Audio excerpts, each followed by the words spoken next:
Metro on WDET. I'm Robyn Vincent. The Renaissance Center is polarizing. Some view it as ugly, disconnected from the downtown, and they believe that because it's half empty already, it should be redeveloped. And then there are others who like the RenCen. They see its tallest towers as an emblem of the city itself. These are some of the same folks who argue that pouring public money into its redevelopment will rob other priorities: schools, public transit, housing for low and middle income folks. News came this week that the RenCen will likely be redeveloped. That's because Governor Gretchen Whitmer expanded state incentives to spur large-scale redevelopment projects, lifting the cap to $3.2 billion. What should we make of the RenCen redevelopment plan by GM and Bedrock? And how do we know that it's worth it? Michael Griffie is the vice president and Detroit Metro leader at AECOM. That's a global engineering and design firm. They're not affiliated with this project, but they've done other riverfront redesign projects. Michael Griffie believes this project has great potential. Later, we're going to hear from someone who opposes it. Michael, welcome to the Metro. Thank you, Robyn. Thanks for having me. And the phone lines are open. If you have thoughts on the RenCen redevelopment, give us a call, 313-577-1019. Okay, so the RenCen redevelopment, as it's being proposed, now includes creating a new riverfront park and public space, as well as hundreds of apartment units, hotel rooms, new work offices. I'm wondering, Michael, what excites you about this plan? You know, when the Renaissance Center was first developed back in, I believe it's 1977, the architect was John Portman. And the thought was the Renaissance Center was this city within a city that basically you could come into and never have to step outside of Detroit. That was a different era and a different time. Downtown looks and feels a lot different. And what I'm most excited about is the chance for it to be reconnected to downtown. And like you mentioned, the riverfront expansion is, I think, really has a really good opportunity to expand on an already world-class riverfront. As a river walker myself, I am very interested in this notion, too, of reconnecting that area to downtown. Can you paint a picture of what that will look like? Well, this is just off of the initial plans that I've seen and that are publicly available. Yeah. But the thought would be the two towers. So the Renaissance Center has 5 towers. The tall tower that's the Marriott Hotel, and then the 4 office towers surrounding it. The 2 towers that face the Detroit River would be demolished, which would and the platform that basically kind of insulates the Renaissance Center. If anybody's walked through the Renaissance Center in that platform, I know you've gotten lost. I know I've gotten lost. Oh my gosh, I just need to find the restroom, please. Exactly. So all of that would be demolished, the platform and the 2 towers facing the river. What that creates is riverfront space, public space that can be integrated with the already existing Riverwalk. And then also it's about accessing the Riverwalk easier, not navigating Jefferson in the very precarious way that many of us have to do right now. Yeah, exactly. Jefferson Avenue is already a very dangerous road to cross. And, full disclosure, my firm, AECOM, we're the lead designer of the progressive design build team for I-375, which will be taking the Jefferson depressed freeway coming from 375 and bringing it up to grade, which will make this road a lot more crossing. Sounds like we have some reasons to bring you back on the show, Michael, but go ahead. Yeah. So, the thought is, being able to connect the Riverwalk to downtown is a real opportunity, especially on the other side of the development. The 2 towers on the side facing Jefferson, one of them would be converted from office to residential. and the other would be repurposed office space. So in that regard, a residential tower on Jefferson that has riverfront views, that's walkable and accessible to the city center downtown, is a real development opportunity that I think Detroiters should be excited about. Okay, there is the question of who this is actually for, though. I mean, 2 years ago, you wrote in the Free Press about your support for the project, but you said it needed a lot more public input. What should that look like? That's a really good question. First of all, when you think about the expansion of the Detroit riverfront and the Riverwalk is for Detroiters and is for the public. Now, what that expansion looks like, the public needs to be engaged and their thoughts and desires needs to be heard. As far as the commercial and the hotel redevelopment, that also requires public input as well. Another project that we're working on is the I-75 capping study. And we've done about 7 community public engagement opportunities that are well attended. And, when you give residents the opportunity to let their voice be heard for projects that affect their neighborhood, that affects their community and their city, they show up. And I think that the developers have a real chance to make that happen. Why do you think that's so important? As someone who's immersed in the redevelopment sphere, in the design sphere, in the engineering sphere? Yeah, so, design is our role as, architects and engineers and designers is really to get public input and solve problems and to really create solutions to design problems that maybe currently exist. For instance, the Renaissance Center is the tallest building in Michigan, right, overlooking the Detroit River. And there's been some talks about, how do we best utilize that? A observation deck is an opportunity, for instance, to bring people into this treasure, the tallest building in Michigan, to really be able to see all different views of Detroit, of Canada, the Detroit River, Belle Isle. So these are the kinds of things that really require public input, because the public will be able to say, okay, well, what does an observation deck look like for Detroiters, right? And I think it's not just, architects, engineers, and developers going into a back office and just creating a plan, but really looking at design problems and really helping communicate solutions based off of public input. So in other words, you are not working in silos. At the heart of your work is understanding how you can best serve the public, how you can answer to the public good, per se.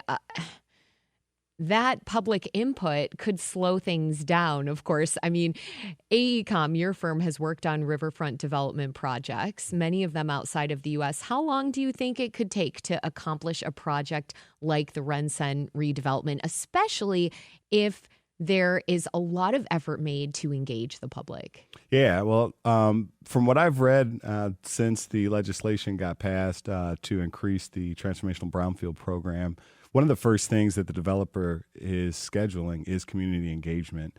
Now, the amount of time that it will take really does depend. There's a lot of variables. So you're talking about demolition of 2 towers along a freshwater Detroit River, right? And those types of things can pose unique challenges. But can we stay on that for a moment, on those unique challenges? Because demolishing buildings can be very disruptive from a lot of different perspectives. I mean, make the case for demolishing 2 very tall buildings in the RenCen. Well, I think it's, the first and foremost, when we were talking about the opportunity to increase access to the Detroit River and the Detroit Riverwalk, that will be a public good that everyone in the city and visitors to the city would be able to enjoy and appreciate. Remember, in 1977, the Renaissance Center was designed to be this city within a city, right? So, if you had office space in the Renaissance Center, that was your quote unquote city. That will be a completely different or a paradigm shift that will allow the access to the riverfront and really connect it to downtown. These are the kinds of things that in 2026, these are design challenges that need to be addressed. Michael Griffie, this is the second time you've invoked the city within a city phrase here about the RenCen and its idealistic plans back in the 70s. What would be so wrong about trying to create that today? And I guess by that, though, I mean a space that felt truly accessible to all people, like an indoor year-round park with all kinds of areas for people to commune and enjoy each other and take shelter from the elements, the unforgiving weather in Michigan. I mean, what was wrong with trying to create a city within a city in the first place? Well, I think coming off the heels of, suburbanization, 1977 is off of the heels of Coleman Young being elected as the first black mayor. And it was a very divisive time, a city versus suburbs, us versus them.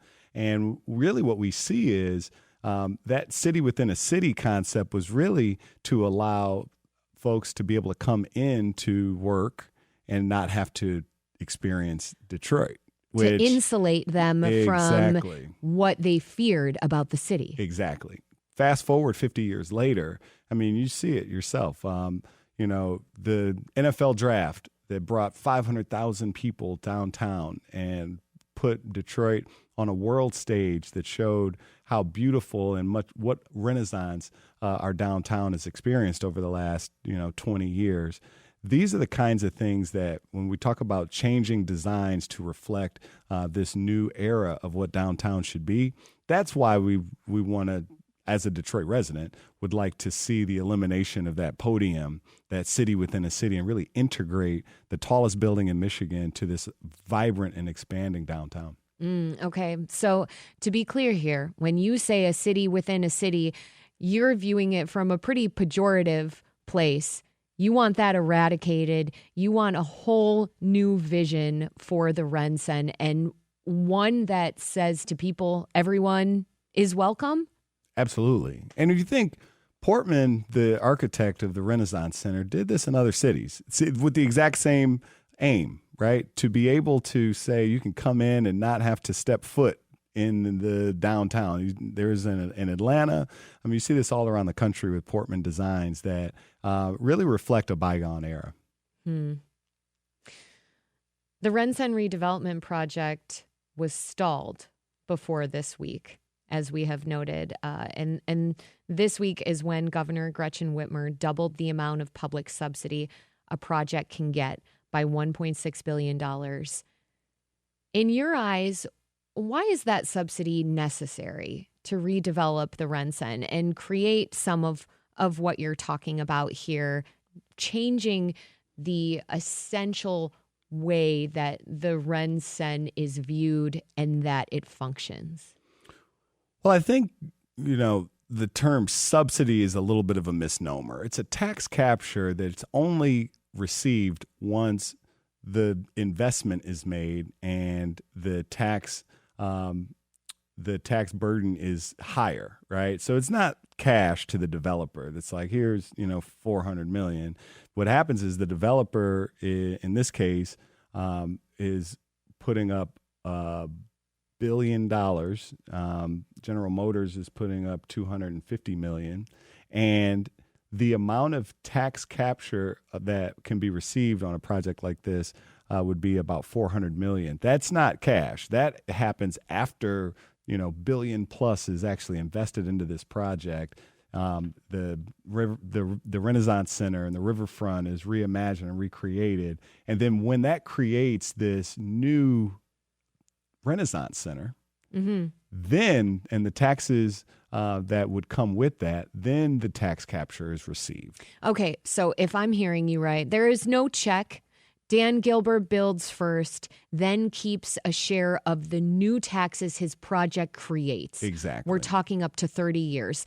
If there's no project, there's no money. Exactly. And I think that's where the misnomer is, that the idea of, well, we shouldn't be giving tax subsidies. Well, it's not a subsidy. It's not cash. It's a capture. If I may, here's the question, though. I think this might be the real argument. Would those taxes have existed anyway? Well, ask the folks at the Packard plant, right?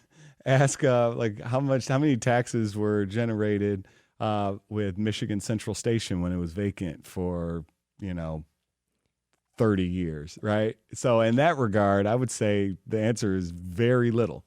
And that's one of the things when we think about what it takes for a project like this to get developed, and not just Renaissance Center. This is, name a mega type of project off of brownfield that needs to be reimagined.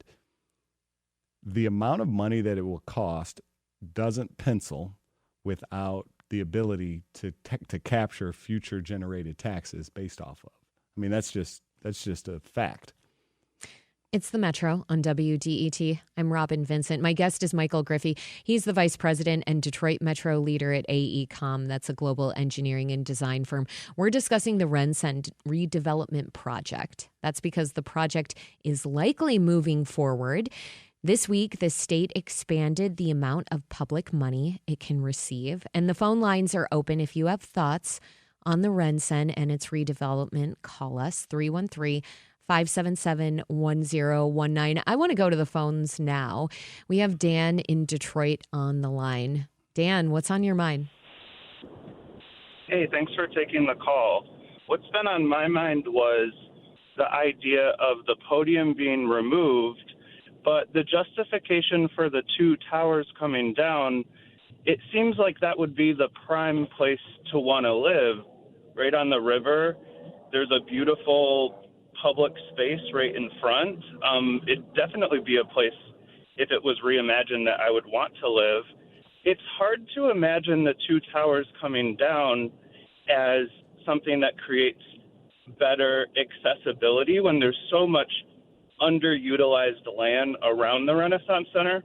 Mm-hmm. I love the river walk, and walking and biking is such a great experience on the river walk, but you walk by so much vacant space. And with prices at a premium for housing and for businesses, you have to wonder, is there a solution where the towers stay up, but we activate all of that unused parking that's visible from the river walk? And that's just my idea. Take out the podium. Sure. A much larger residential district. Dan, I think you are speaking a curiosity and concern that quite a few folks have. So thank you for calling. And I want to put this to you now, Michael. What do you make of that perspective that the redevelopment is okay, but taking down the two towers is bad both for our identity as a city and that it doesn't make sense financially? Well, as far as our identity as a city, and again, I had, and my firm had nothing to do with the preliminary designs and the You're just planning. Our insider redeveloper voice. Thank you. So I would say in response to that, the design problem that exists is you've got a building with 5 million square feet of office space. And we know that office space is, with work from home and virtual work, is shrinking, right? The cost associated with converting offices to residential is very high, right? So I think when you talk about the cost associated with converting office to residential, I think that was probably in play as far as why the decision would be made to bring down the two towers facing the river. But I just frankly, from the amount of time that I spend on the Detroit River and on the Riverwalk, I'm really excited to see the future of what the Detroit River could be, where folks, as I've been paying attention, where boats can come up and dock, and there'd be a lot of opportunity to access the river in different ways that don't exist today. Don't get me wrong. I'm on that river walk a lot. And something that I have grown to love doing is I will FaceTime friends who do not live anywhere near Michigan while I'm on the river walk on a nice day, just to see their reactions. Yeah. That's Detroit? So, yes, I hear you. This is something that we want to expand access to.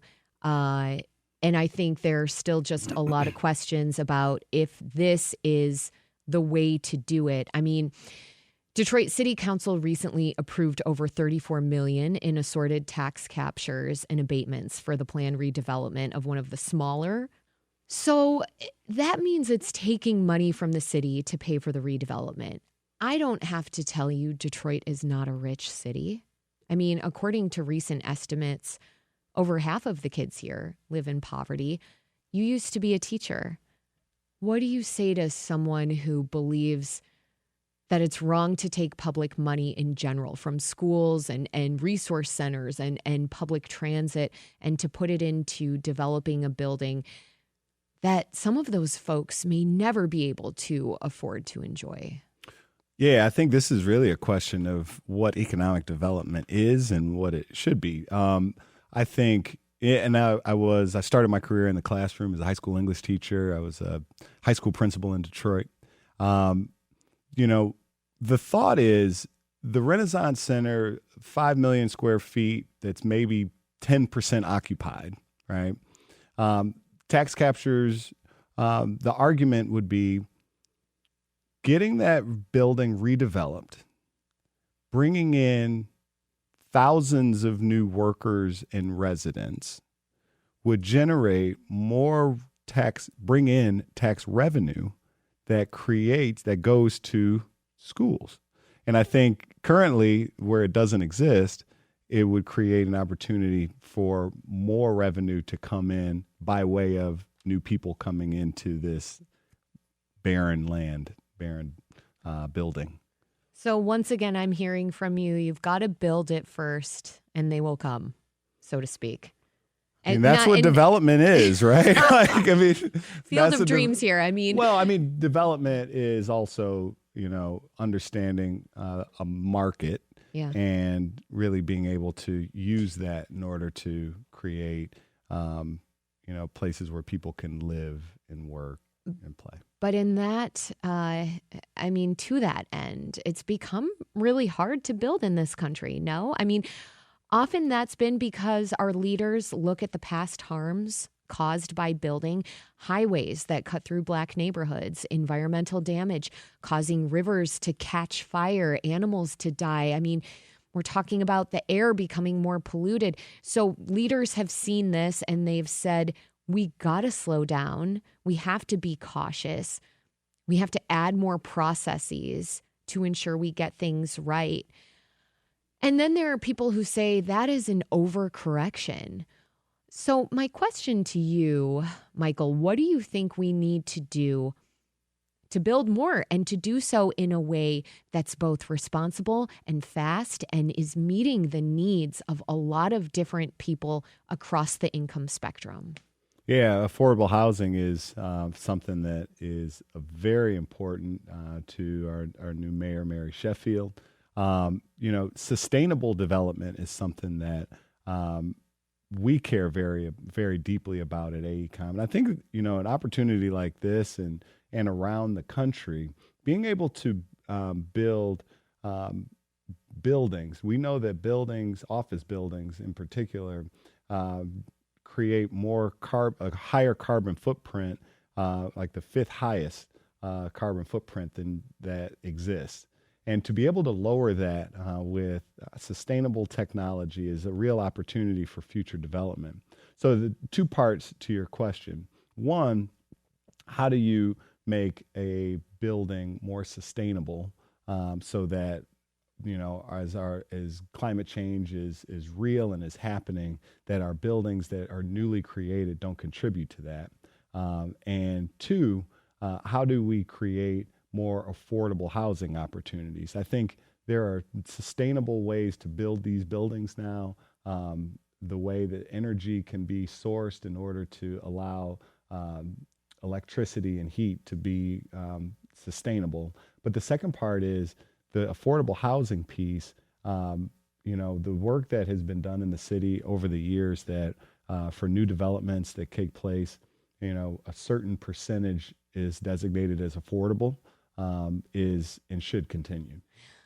What I'm hearing from you, though, is that you see this as being something where both sides need to work together, public and private entities, which is what this whole redevelopment that we're talking about, the RenCen, is. So you see that as crucial versus, let's say, are there ways that we could simply build with public workers and dollars and leave the private entities out of it? Or do you see them as being crucial to this, the private entities, I mean?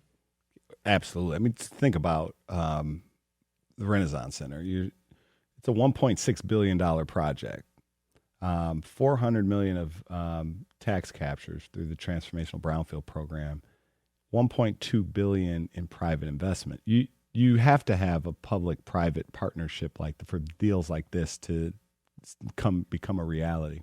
We saw this in around the country in Minneapolis with the River's Edge project. You're looking at vacant, barren land along the Mississippi River.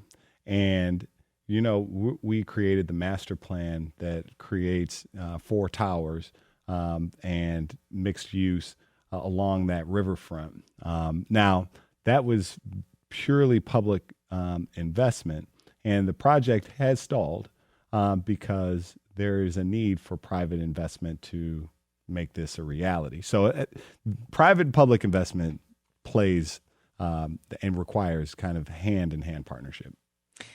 Michael Griffie is the vice president and Detroit Metro leader at AECOM. That's a global engineering and design firm. Michael, thanks so much for joining me on the Metro. Thanks so much, Robyn.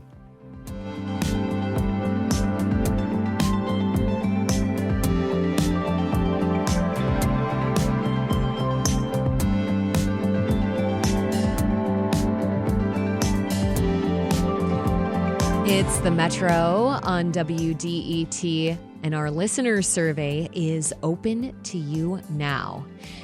It's quick, it's anonymous, and it lets your voice be heard. We are community-powered here at WDET, and the listener survey is one of the best ways to share your thoughts on the station's programming. Take the survey today, WDET.org/survey.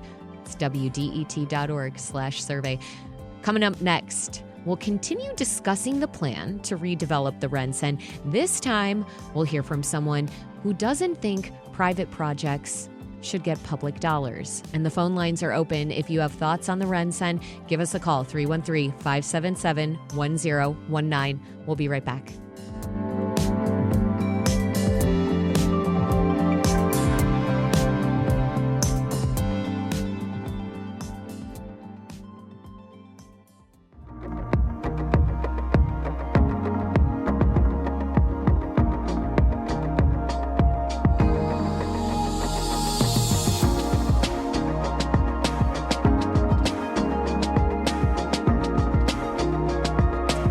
It's the Metro on WDET. I'm Robyn Vincent.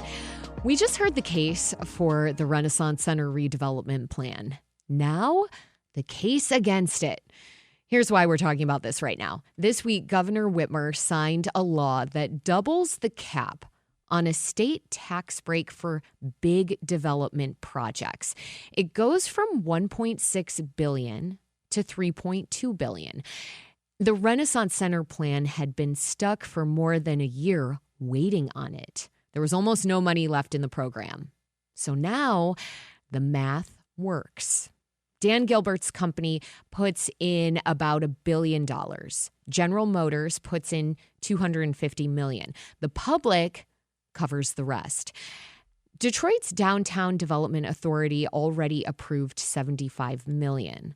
The state tax break comes on top of that. Nobody has said yet what it's worth. It can run for 30 years. Dylan Wegela is a Democratic state representative from Garden City. He said he doesn't take corporate money. Last year, he voted no more often than anyone else in the Michigan House, 204 times. He also voted no on this new law that helps advance big development projects like the RenCen. Representative Wegela, welcome to the Metro. Happy to be on. Really just happy to be here. First time in studio. Welcome. We're especially giving you the welcome then. And the phone lines are open. If you have thoughts on the RenCen, give us a call, 313-577-1019.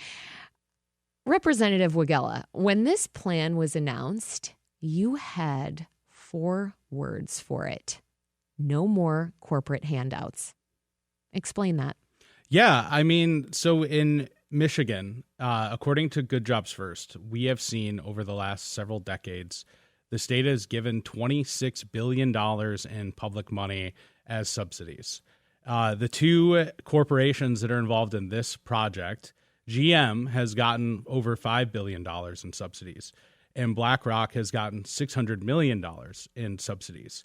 And now the people we're talking about with this project are some of the wealthiest corporations and people in Michigan. Dan Gilbert's net worth is almost $30 billion. He is the richest person in Michigan. GM is making billions of dollars in profits. Their CEO is making $30 million a year. To me, it makes absolutely no sense for the public to be giving some of the richest corporations and people in Michigan a tax break when 40% of Michigan families are struggling just to meet their basic needs. Much of Michigan creates projects with public money supporting corporations or independent contractors to build. Should we not be doing that? No, I don't think we should. I think we have evidence, right? We have been doing subsidies and tax breaks for for-profit business and corporations for decades. And since I've been in office, it's been something like $6 billion.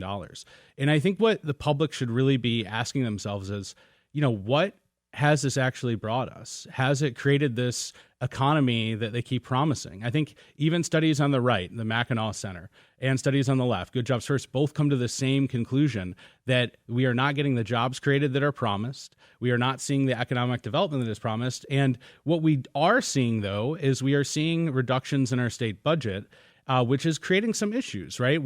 This last budget, there had to be cuts, right? We're seeing state employees being laid off. We are seeing increasingly more and more money taken from K-12 schools. And I don't know if you know this, I was a former teacher. And right now, the estimation is that our schools are underfunded by about $4.5 billion a year. In this budget that we just passed, we took a record $1.8 billion from the school aid fund to offset the general fund budget. So to say that in another way, we are taking from schools to make up for the deficits that we've created as the legislature by giving so many tax breaks. So for you as a former teacher, this is particularly infuriating, I'm gathering. We have a caller from Detroit. I want to go to her now, or him. Jordan, what's on your mind?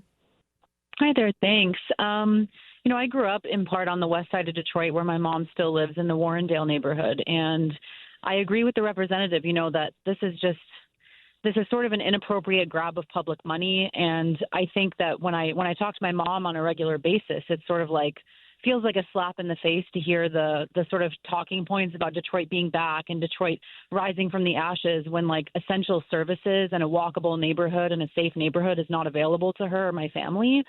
So I guess I would just ask what y'all are thinking about how these public monies could be used if not for development, and how to support neighborhood growth rather than continuing to pour billions and millions into downtown when folks are frankly suffering in the neighborhoods.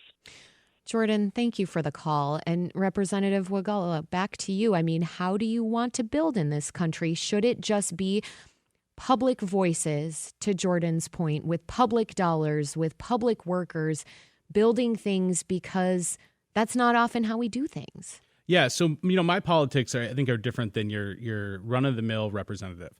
I'm a democratic socialist, and I'm proud to be a democratic socialist. And what that means is I believe that workers should have more democratic say over the economy, and that they should have democratic say over their tax dollars and their politics. And when we send public dollars to private interests, what we're doing is we're effectively giving up our oversight of those dollars, right? We're giving it to a corporation that is already making profits, and then they get to increase their profits. I would rather see us spend our money on people, right? We talk a lot about economic development. I think we should be talking about human development and community development. And what I mean by that is, we have underfunded schools. We have decades of disinvestment from our schools. We could be putting that money into our schools right now to help kids read, to help make sure that kids are safe during the day, class sizes are lower. But we also have just basic key infrastructure that has been ignored for decades, right? We still have not enough local road funding. We don't have enough money to fix, I think it's something like $3 billion in bridge repairs we're facing. These are all things that I think are very important for people and also would make our economy stronger, right? You make Michigan a place where people want to live and want to grow and be talented. That is a place that is going to attract investment. Well, I guess some would say, can we be doing that concurrently while also building? I mean, I guess I'm thinking about Michigan Central, which is a celebrated project around the country, in addition to here in Detroit, of course. Ford got $3 million for public incentives. Do you think that was a mistake? I thought it was actually closer to several $100 million to redo that, but I maybe I'll have to double check that.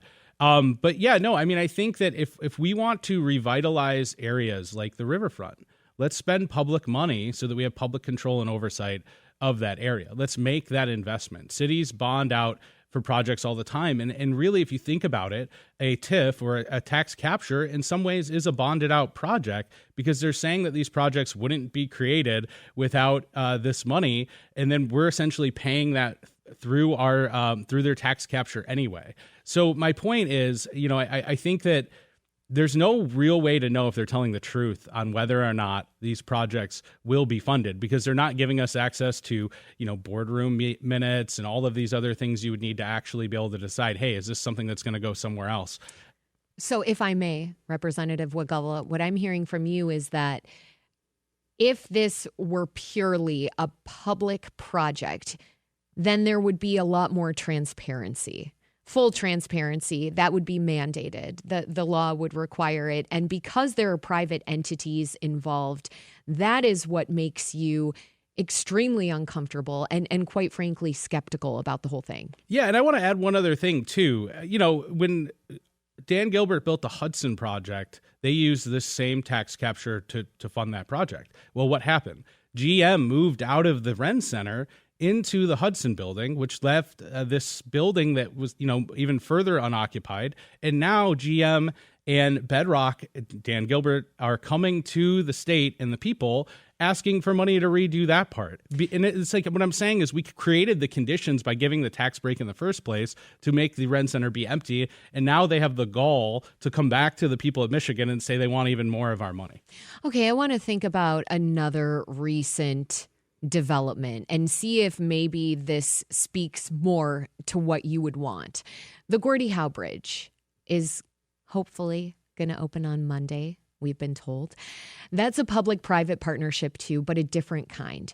Government hired a private consortium, fixed price. And when the project ran a year late, the cost to taxpayers did not move because the private partner absorbed it. And at the end, the public owns the bridge.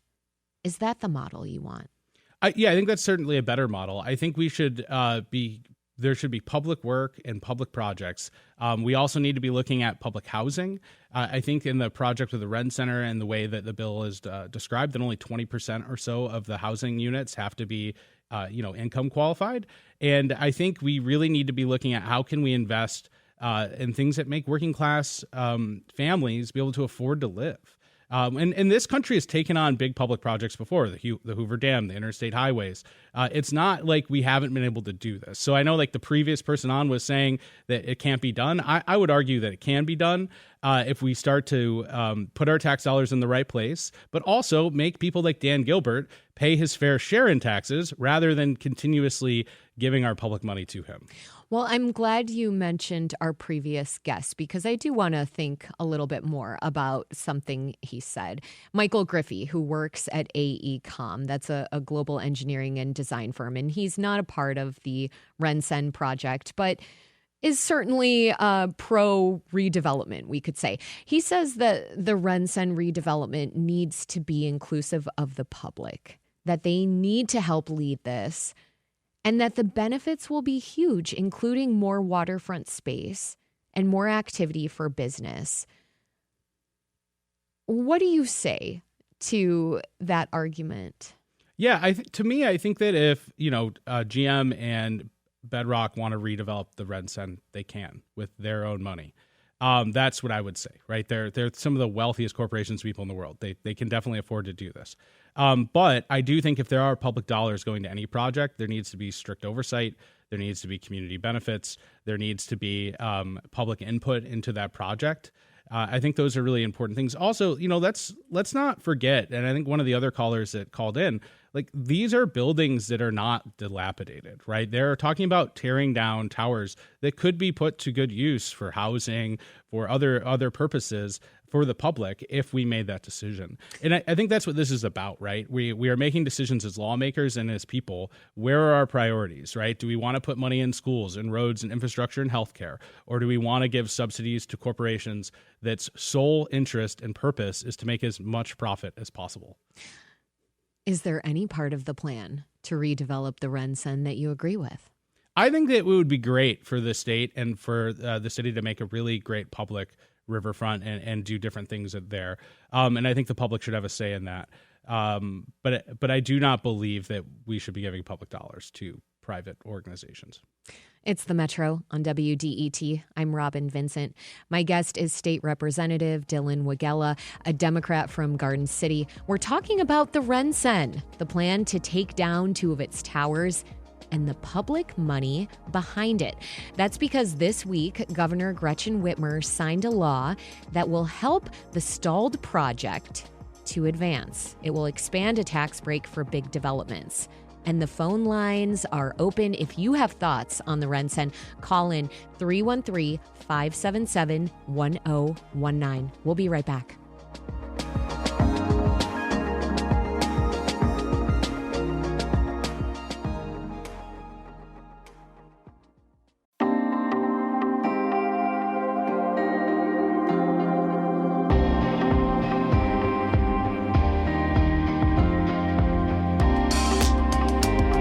It's the Metro on WDET. I'm Robyn Vincent. My guest today is State Representative Dylan Wegela. He's a Democrat from Garden City. We're talking about the Renaissance Center, the plan to take down 2 of its towers and the public money behind it. And that is because this week, Governor Gretchen Whitmer signed a law that will help the stalled project to move forward. It's going to expand a tax break for big developments. Representative Wegela has been bringing the heat. He is against this, and the phone lines are open. Are you against this? Are you for it? If you have thoughts on the RenCen, give us a call, 313-577-1019. I want to back up for a moment, Representative Wegela. So the governor did not sign a bill this week that provides funding for the Renaissance Center. I want to be clear about that. She signed a bigger pot of tax breaks for big developments, and that is what unlocks this one. So the way it works, Dan Gilbert builds first. Then the project starts generating new taxes, and he keeps a share of them for up to 30 years. But if nothing is built, he gets nothing. So that is, of course, an argument of those who are for this plan. Do you see that as a handout? Yeah, I do. And I think that it's really important for us to not fall into the talking points of the for-profit developers, because they will always use that argument. And I'll explain in just a second, but I want to make one point on this, that, we're essentially mortgaging our future in order to give tax breaks for, Dan Gilbert, Bedrock, and GM for this project. Because what if they were going to do this project anyway? That's hundreds of millions of dollars in revenue that we could use for public transit, that we could use for a variety of things. But this is the same argument that they've been using over and over again. It's this but for argument. Well, this would never happen unless we do this. They use that argument for use and sales tax exemptions on data centers in Michigan. It was, well, we'll never get the data centers here unless we give them sales and use tax exemptions. And states across the country have done this. And they've ended up blowing billion-dollar holes in their budgets because of it. Or at least they're giving this money away that they would have received. And, AI companies want to come to Michigan because of our air, our land, and our water. And we're essentially just giving them this huge tax break. So the wealthiest corporations around. And it's the same argument that, hey, they won't come here unless you give them the tax break. Well, I think that, with data centers, we don't want them here anyway. But the point is, this is the argument they use every time to justify every single subsidy for corporations. I have to admit, Representative Wegela, you are bringing up a topic that, of course, makes a lot of people angry, and that is data centers, and it's united people across the political spectrum. And a lot of folks, and certainly even lawmakers, lament approving some of those tax breaks that have now drawn huge AI companies into Michigan. So I will give you that. But back to the RenCen more squarely, if we could. I mean, you represent Garden City, Inkster, Romulus, and part of Westland. Detroit's Downtown Development Authority voted unanimously to invest $75 million in this. Mary Sheffield, now the mayor, called it a rare and clear path for growth. Her predecessor said the alternative was decades of inaction, like the Packard plant. What do you say to Detroiters who hear a suburban legislator telling their city what it can't have, and they're not happy about it? I think, one, with the Brownsfield tax abatements, it isn't just like Detroit local, right? This program was expanded, and not everything that was expanded in that bill is going to come down to the RenCen. But what is going to happen across the state, and what we're starting to see, is the legislature keeps moving more and more money away from K-12 schools. And that affects every single person in the state of Michigan. I can't speak for what, I don't represent Detroit, and I can't speak for what all the folks in Detroit want. But the people that I do know, I think would probably rather see those investments be made in their communities rather than downtown to help a for-profit developer make his, $31st billion. I want to go to the phone lines. We have a caller in Detroit. Daniel, what's on your mind? Hi, thanks so much for having me on the show today. And this is a really interesting conversation. I wanted to share that just a little background, which is that I'm from the city of Detroit. I grew up here, and I spent most of my adult life here. But I now live in Oakland, California. And I'm back in town doing some canvassing for the upcoming primary election. And so as you guys are having this conversation, what I'm thinking about is the fact that on these doorsteps, these hundreds of doors that I've been knocking, overwhelmingly what people talk about is basic services, is the fact that the street lights don't work, that the garbage doesn't get picked up, that there's no school close by, that the bus lines don't run by their houses. And so I completely agree with the representative. I think that most people in Detroit, as a pretty much a lifelong resident and as someone who knows a lot of people here, most people in Detroit don't know that we don't see benefits from developments, from billionaire developers in downtown Detroit.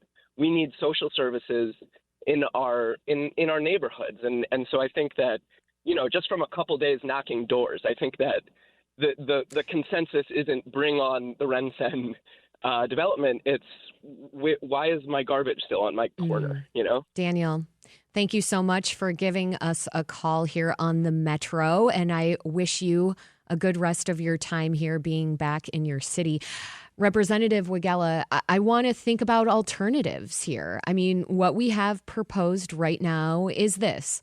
3 of the 5 towers stay. Tower 100 becomes apartments. The center tower gets 200 apartments and a public observation deck. The Riverwalk stays open during demolition. Community meetings start as soon as next month.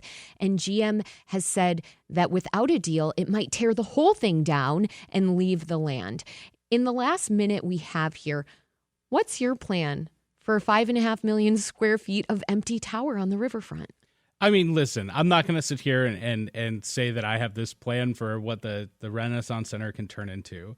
But I think that it is pretty unimaginative to tear down buildings that are in good shape, and then give a bunch of tax breaks to the rich, essentially, to redo this project. Especially given that GM has gotten over $5 billion in subsidies already and is making billions of dollars a year. They can afford to reimagine this area.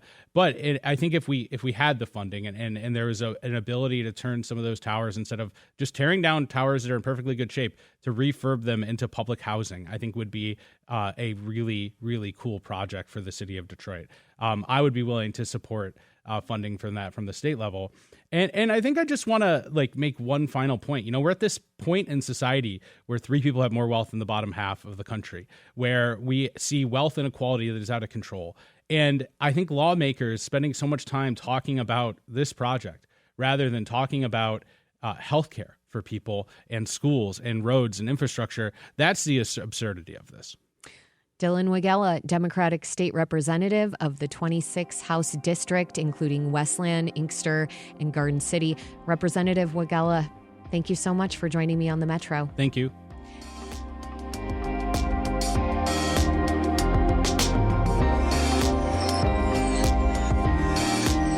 And just a note for clarity, earlier we were speaking about how much public money went to Ford's Michigan Central District. It received $7.5 million from a state grant.